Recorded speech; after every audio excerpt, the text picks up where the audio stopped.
বিয়ের পরে এটা প্রথম নিয়ে এলাম বিটুনিয়াটা।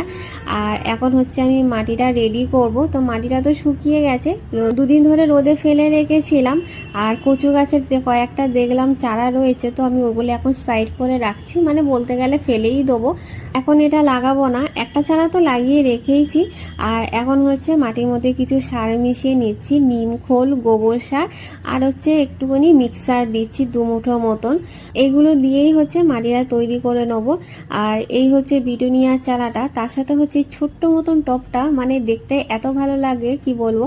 আগে একটা এনেছিলাম, সেই টবটা না বাঁচিয়ে নিয়েছি, কিন্তু এই টবটা আমার কাছে বাধ্য হয়ে ভাঙতে হলো, কি করব, বেরাচ্ছিলই না। আসলে মাটিটা অনেকটাই ভিজে ছিল, যে কারণে ওটা আটকে ছিল টবের সাথে, বেরাচ্ছিল না, যে কারণে ভাঙতে হলো। তবে টবটা যদি গোটা থাকতো ছোট্ট মতন, তবে এটা না অনেক কাজে লাগানো যেত, আর দেখতেও তো সুন্দর, ভাঙতেও মায়া লাগে। কিন্তু কি করব, দুটো টবই ভেঙে দিতে হলো, দুটোতেই বেরাচ্ছিল না। তো আজকে আমার খুব বাবার কথা মনে পড়ছে। আমি তো গাছ বরাবরই ভালোবাসি, তবে আমার বাবাও না গাছ খুব ভালোবাসে এখনো পর্যন্ত।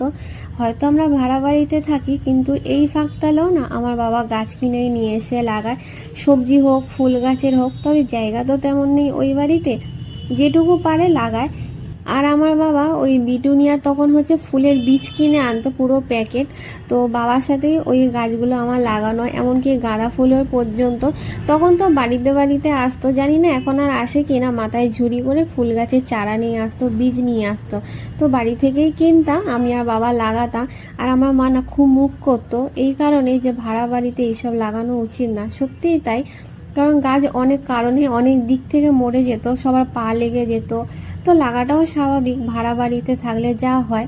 তো জানি না যে স্বপ্নটা আমরা সবাই মিলে দেখি, সেই স্বপ্নটা কবে বাস্তব হবে, তারই অপেক্ষায় রয়েছি আমরা সবাই। তো চলো, এখানে হচ্ছে আমার জারবেরাটাও লাগানো হয়ে গেছে কথা বলতে বলতে। আর এদিকে না প্রায় সন্ধেও হয়ে এসছে। এবার হচ্ছে এই টমেটো গাছের চারা দুটো লাগাবো ওই গামলিটায়, কচু গাছের পাশে যেটা। তো আমি না এর ওপরে বালি দিয়ে দিলাম এই একটা কারণেই, যাতে ইঁদুরে না মাটিটা খুঁড়তে পারে। তবে বালির লেয়ারটা আর একটু বেশি হলে ভালো হতো, তবে পাতলা হয়ে গেছে, তবে মনে হয় না কোনো কাজ হবে এতে, তবু চেষ্টা করলাম। এই যে পুরো সন্ধে হয়েও গেছে, এবার ছাদটা একটু ঝাঁট দিয়ে আর গাছে একটু জল দিয়ে এবার হচ্ছে নিচে চলে যাব, কারণ অন্ধকার হয়ে গেছে।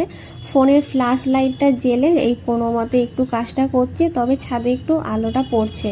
ছাদে যতবারই লাইট লাগানো হয় জানি না কি কারণে খালি বারবার কেটে যায়, যে কারণে এখন আর লাগাচ্ছে না।